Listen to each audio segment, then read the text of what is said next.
My name is Arch Saber. I'm your host this evening, and can I extend a very warm welcome to all of the supporters, not only here in Australia, but from all around the world. Tonight we have people joining us from the UK, the United States, India, Singapore, South Africa, Cyprus, Canada, and Germany as well. Welcome to you all. Now, we may all be in less glamorous attire, but nevertheless, let's begin this evening with an introduction to a couple of people who I expect all of you here this evening know.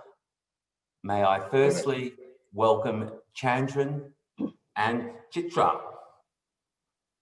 Thank you, Arch. Good evening. Good evening, Arch. This is very special today, and such familiar faces from all over the world that have taken time out to join us today.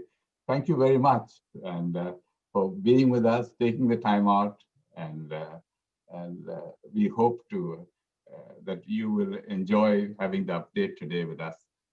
Thank you, Chandran. And Chitra, can I also congratulate you, what you've managed to achieve with this community-run organisation that serves health and education for over 40,000 community members right throughout that southern pocket of India. It's an extraordinary achievement. Thank you, Arch. And I want to give a big shout out to my classmates from all around the world, my school friends, and my college mates from medical school. Some of them are still working, so I'm very grateful that they've taken time out to join us this evening. Thank you, guys. And another person I'd like to introduce this evening, Raghu Nadathar. He's the new treasurer here in Australia. He also chairs the foundation board in India. Good evening, Ash. Thank you for the warm welcome, and thank you to all supporters on the call across the globe today. 2020 has been a tough year in terms of the pandemic and its impact on the foundation. However, we've managed to maintain the critical services, particularly the healthcare. We've had to assume a lead role in protecting and preventing the spread of the infection in the local community since March. And we've added tasks, including COVID-19 testing and follow-up treatment in our clinic, Arch. It's wonderful to see all that great work being done in the health department there. As we now move across to, well, a place that's probably familiar to many of you, as it is to me this evening, the children's home. The home is going well, apart from the fact that we've all suffered through the lockdown. But here is a picture of the house mother, Geeta, with some of the children past and present. Some of those children are still there, but others have flown the nest now. This art is a picture of one of the first girls who came to the children's home. The girl on the right happens to have the same name as me. She's Chitra, and she came in with her younger sister. She must have been about 5 when she came into us. She stayed there right through her schooling, and she has now, you can see in the next slide, she's actually growing up and studying, and she has now finished her tertiary education and has actually got married. So that has been very pleasing. Yeah. That's wonderful. And goodness me, who is this gorgeous young child on our screen right now? Arch, this beautiful little girl is Gauri. She was one of the youngest children who came to us at the age of 9 months. And Arch, I used to despair about whether she would ever be able to learn to crawl and walk, because the girls, the ladies just carried her around on their hips all the time. Here she is telling us a little bit about herself. I am Gauri. I have lived here since I was a baby. I will finish school this year, and I want to continue my singing lessons. Thank you. Again, Raghu, education, so important, particularly the early education. Tell us a little about what's happening there. Arch, early education is the foundation for the young children, as you know. And despite the COVID-19 lockdown, we've managed to launch an online program for the children since September 1. And we're in the process of expanding this program to the older children, Arch. On the subject of education, Chandran, I'm going to ask you to join me again. Arch, we cannot thank Vicky and the Standish family enough, Julian, Natasha, Kristen. Their contribution over the last 15 years towards education, especially electronic education at Uluru, has been incredible. thanks to them, over thousands of people have become computer literate. And this wonderful facility, which is named after Wiki Standish Electronic Education Center, is still a state-of-art digital thing, even though it's many years old. And Chandran, as we continue on the theme of education, there is something that particularly excites me. You've put a school on wheels. You have a school bus, which unlike other school buses, it doesn't deliver children to school.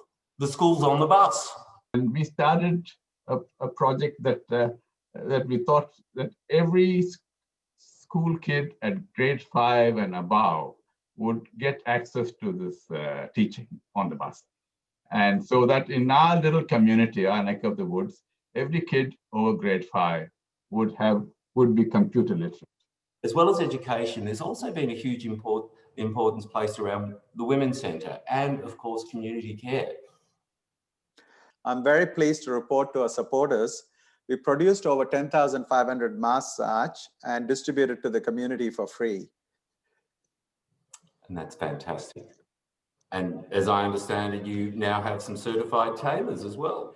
If we can move now on to a very important issue, one that I expect is dear to the hearts of everybody on our screens this evening, the environment. I recall when I was there was a great deal of work that was being done around the coastal ecosystem and its regeneration. I want to take this opportunity to thank Rotary International for helping the foundation double our water storage. You can see on the screen the large water tanks. And I really particularly want to thank Rotary Monash Australia, Bessananga Rotary. The annual golf day, this year it's the 12th golf day. And let me tell you, it is a day of fun, frivolity, just a little bit of competitiveness as well. It is being put together with a wonderful group of volunteers. It was the brainchild of John Schuster, who came up with this wonderful idea. Here he is, Dinesh, the rock star, busting some moves.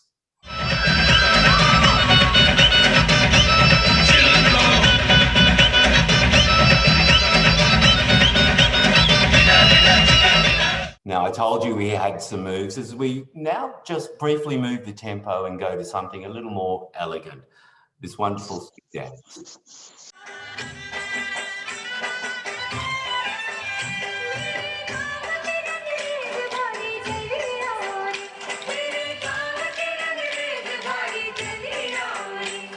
But it is only fitting that we end the evening tonight with Dr. Chandran.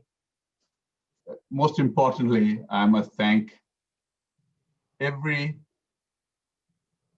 donor, every sponsor, individuals, families, corporate from around the world who have been with us over the 28 years that we have been in existence, 26 years in India. In Melbourne in particular, I must mention Lisa Boyd and Seasol, who are our only corporate sponsors, and I hope to double, quadruple it this year, coming year. But there have been sponsors all around the world, and they have really sustained us over such a long period of time. When we started out there, we didn't realize that we thought that 20 years max, maybe 25 years would be enough, would see us through, and we would have done all that needed to be done. And but that is not correct. We have hardly scratched the surface. There's so much more to be done in that region, and so it's like, you know, I was just thinking and reflecting with Chitra, that it's like running a marathon and entering the stadium only to realize that it wasn't a marathon but a relay race, and that we need to hand over the batons to other people who will run for the life for others' lives, and so we need a lot of fresh welcome. We need and welcome a lot of fresh energy, thoughts, as well as involvement from all of you and your family, your children, your grandchildren, your friends, in the years to come. And I'm sure, just like you have supported us over the past 28 years, that will come too. And I must say again, thank you so much for being part of us, a part of our family, and having looked after all the things you've done in that community.